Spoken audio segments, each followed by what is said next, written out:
Since we're installing our customized piece as a decorative piece, first thing we'll do is we'll set the magnets aside since we're not going to use them.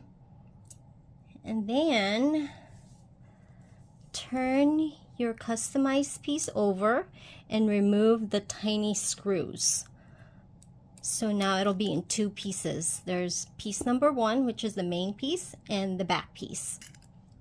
Okay, now grab your vinyl that you're going to use where you want your decorative piece to go on, and take the back piece of your customized decorative piece and make sure it's the wrong side up. So there's that flat piece and there's that piece where the magnet was supposed to go. Turn that over where it's smooth and place it on your vinyl where you want it to go. Once it's placed there,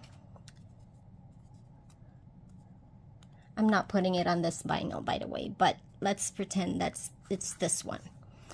So I'll place it there with the flat side piece up, and mark your screw holes on your vinyl piece. In this case, there's only 2 screws, so I'm only going to mark 2 holes. On some decorative piece, there are 3 holes. So just make sure you mark them correctly. And once again, make sure you use the flat side up when marking your marks, because sometimes the decorative pieces are in non-symmetrical holes and the hole placement is going to be not aligned. For example, if there's a hole, if you turn this over and then you punch a hole right there, and then your main piece is not going to match. So in this case, mark your holes for your screws, and once you're done with those, grab your leather hole punch and punch holes on those, on the marked pieces for your tiny screws.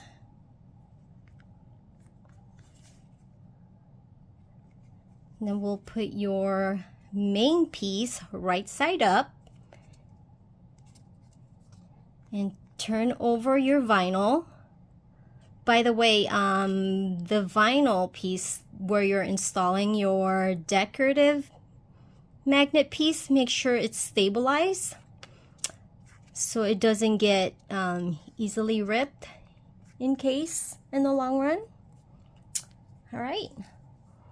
Once you have the holes in there, I usually try to kind of push it in there so it doesn't have the little gap, because sometimes if you put a tiny hole or if the hole is too small, there's that tiny gap. So I just make my hole a little bit bigger so I can push these in and secure it.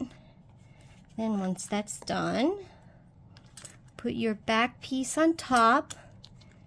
Make sure the flat side is facing the back of your vinyl. Once you're done with that, if this is a permanent piece, I would put a little dab of glue in there to secure the screws, but since I want to remove this later on so I can show you how to use it as a magnet, I'm not going to do that. But I highly recommend to put a dab of glue in there to secure your screws in. All right, once your screws are in, you are done with your customized piece used as a decorative piece.